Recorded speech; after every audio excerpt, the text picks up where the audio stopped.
Boa noite, meus amigos. Começamos mais uma vez invocando a Santíssima Virgem Maria e o Santo Padre Pio de Petreucina para que roguem a Deus que nenhuma injustiça se cometa nesse programa. Este é mais um episódio do AI Outspeak, onde damos vida por meio de inteligência artificial a textos antigos de Olavo de Carvalho. Hoje apresento o artigo Perigo à Vista, publicado no Diário do Comércio em 7 de fevereiro de 2011.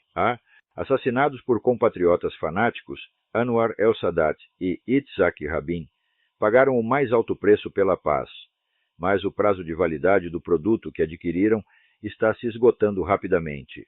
A queda de Hosni Mubarak retira do cenário um dos poucos obstáculos que ainda retardavam a constituição da grande unidade estratégica islâmica destinada a instaurar o califado universal e, de passagem, varrer Israel do mapa. Alguns fatores que as mentes iluminadas dos comentaristas internacionais de praxe não vislumbram nem de longe, contribuem para elevar à enésima potência a periculosidade do momento.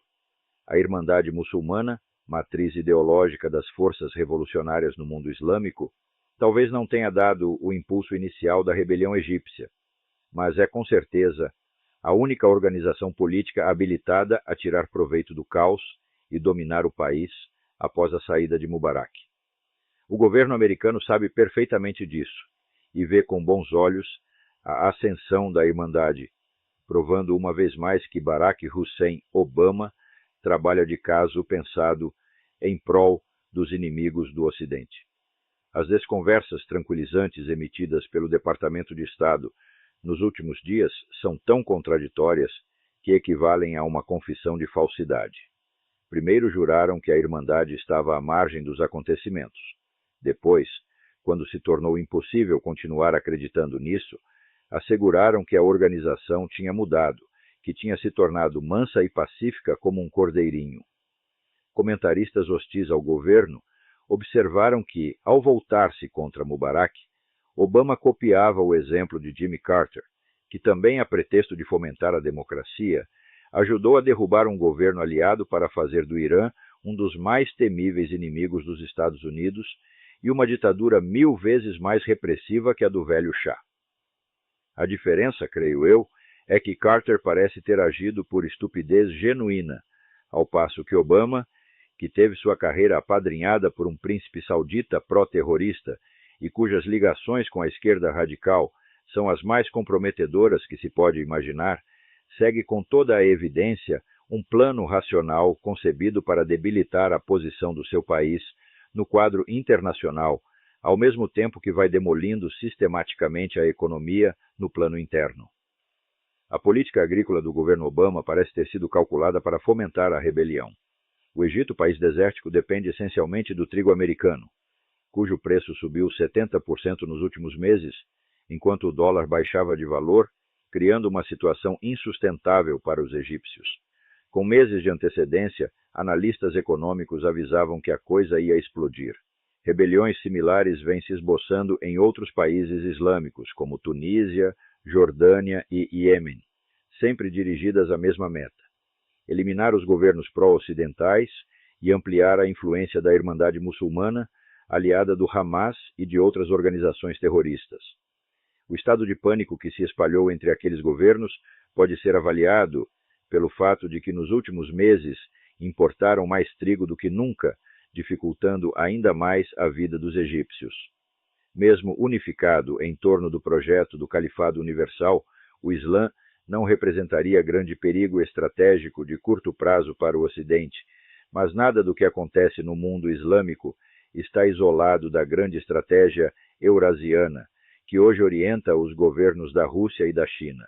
A ideia originou-se no nacional-bolchevismo, um sincretismo ideológico criado pelo escritor Eduard Limonov e pelo filósofo Alexandre Dugan nos anos 80.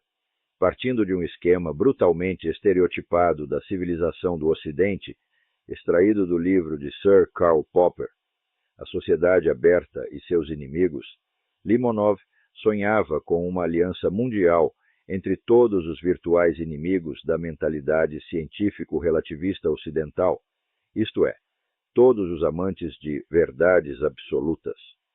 Como se tratava apenas de destruir o relativismo e, por tabela, a civilização baseada nele, pouco importava para Limonov que os vários absolutos convocados à luta se contradizessem uns aos outros. A fraternidade negativa podia incluir em si, sem maiores escrúpulos de coerência, comunistas e tradicionalistas católicos, nazistas, fascistas, islamitas, hinduístas, admiradores de René Guénon e Júlio Evola, etc. Como se isso não fosse elástico o bastante, a Santa Unidade ainda recebia de braços abertos toda a sorte de odiadores da América, mesmo que desprovidos de qualquer absoluto identificável. Punks, rebeldes sem causa, militantes Black Power e assim por diante. Na onda de anti-americanismo que se espalhou pelo mundo após a dissolução da União Soviética, a oferta de apaziguar velhos antagonismos na base do ódio a um inimigo comum pareceu um alívio para muita gente, especialmente guénonianos e evolianos, que, hostis ao mundo moderno em geral, viram aí o remédio do seu angustiante senso de isolamento. O nacional-bolchevismo era apenas uma ideologia, mas Alexandre Dugin, um cérebro bem mais consistente que o de Limonov, acabou por superá-lo e absorvê-lo numa formidável síntese estratégica, o eurasismo, que hoje orienta a política internacional de Vladimir Putin e cuja primeira vitória substantiva foi a constituição do Pacto de Solidariedade de Xangai, destinado a ampliar-se até abranger, se possível, todas as forças anti-americanas do universo, especialmente a Irmandade Muçulmana, não somente em torno de uma vaga proposta ideológica, mas de planos de ação político-militares muito bem definidos. Tanto Limonov quanto Dugin são filhos de oficiais da KGB, e o segundo é hoje o maître à penser do homem que mais nitidamente encarna a KGB no poder. Seduzidos pela promessa de destruir o mundo moderno, muitos tradicionalistas de periferia, católicos, ortodoxos ou muçulmanos, acabarão provavelmente se tornando os melhores idiotas úteis que a KGB já teve à sua disposição.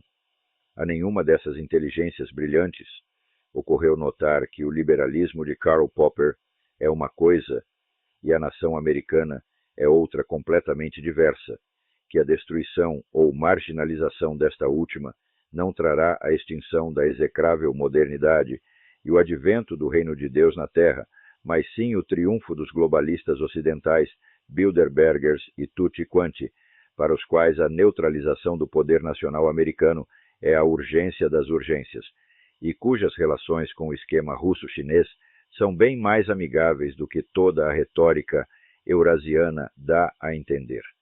O próprio apoio do governo Obama à rebelião egípcia é mais uma prova disso. A crise no Egito não é só uma vitória do radicalismo islâmico, mas por trás dele do projeto eurasiano.